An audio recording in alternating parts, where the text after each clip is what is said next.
Бұл күн ел тарихы үшін елеулі күндердің бірі. Себебі еліміздің іргетасын қалап, шекарасын шегелеп, болашаққа бағыт-бағдар берген тұңғыш президенттің халық алдындағы еңбегі ұшан теңіз. Я, достар, дәл солай Қазақстанның тұңғыш президент күні 1 желтоқсан аталып өтуде. Осыған орай Петропавл қаласы химия-биология бағытындағы Назарбаев зияткерлік мектебінде елбасының қолтаңбасы атты жобасы бастау алды. За время своего руководства Нурсултан Абишевич с различными рабочими поездками побывал на церемонии открытия разных объектов в нашем регионе, где оставил свои подписи. Одним из таких значимых объектов является резиденция Аблай-хана. А сейчас предлагаю вам узнать подробную информацию обо всем самой резиденции. Поехали! Сәлеметсіздер, Аблай-хан резиденциясы музей кешеніне қош келдіңіз.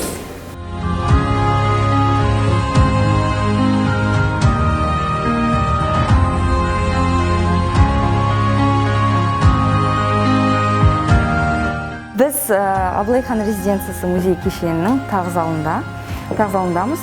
Аблай бабамыз 20 жасында тақты болды, шарышты жеңіп орта жүздің сұлтаны Батыр атағын алған, және де осы уақытта отау құрған.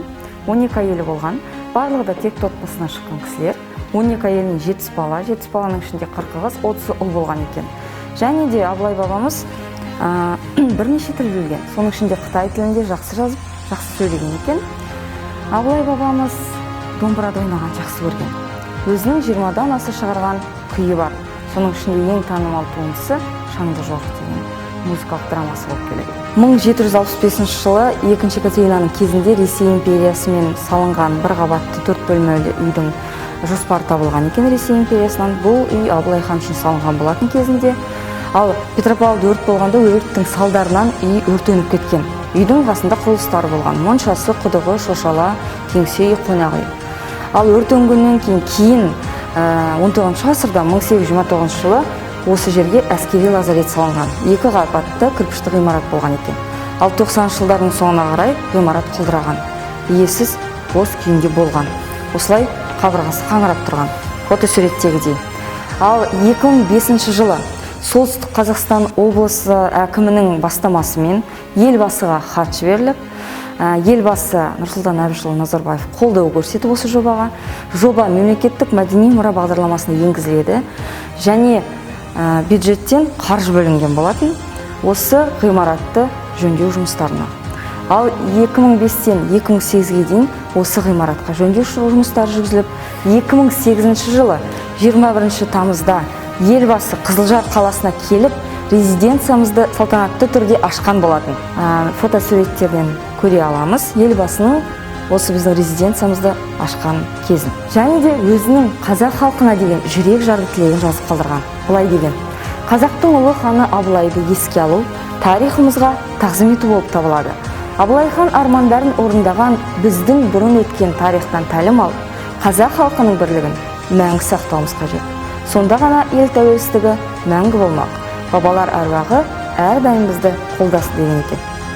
Және де Нұрсұлтан Әбішұлы Назарбаевтың бастамасымен Қазақстанның киелі жерлер картасы жасалған болатын.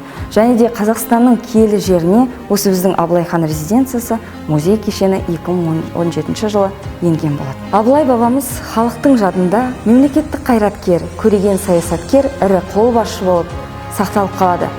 Аблай-ханның есімі Қазақстан қалаларында көшелерге, даңғылдарға берілген.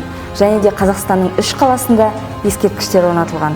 Ол біздің Петропавл қаламызда, резиденциямыздың территориясында, Көкшетауда, Бурабайда осы ескерткіші, яғни тақтың үстінде отырған Аблай бабамыз, және де Алматы қаласының 2 темір жол вокзалының алдында орнатылған.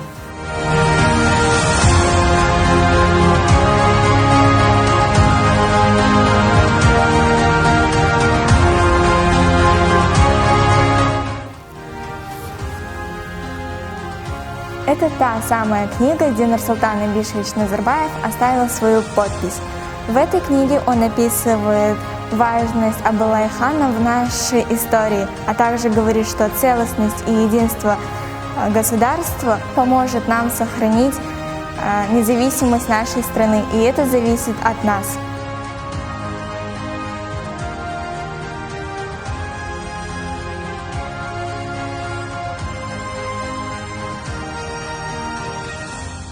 Сөз жоқ, үлкен саясаткер, әлемдік деңгейдегі бірегей тұлға. Әлем Қазақстанды елбасының арқасында таныды, мойындады. Елбасшысы қандай болса, халқы да сондай. Нұрсұлтан Назарбаев ел еріне, ері еліне сенген ұлы тұлға.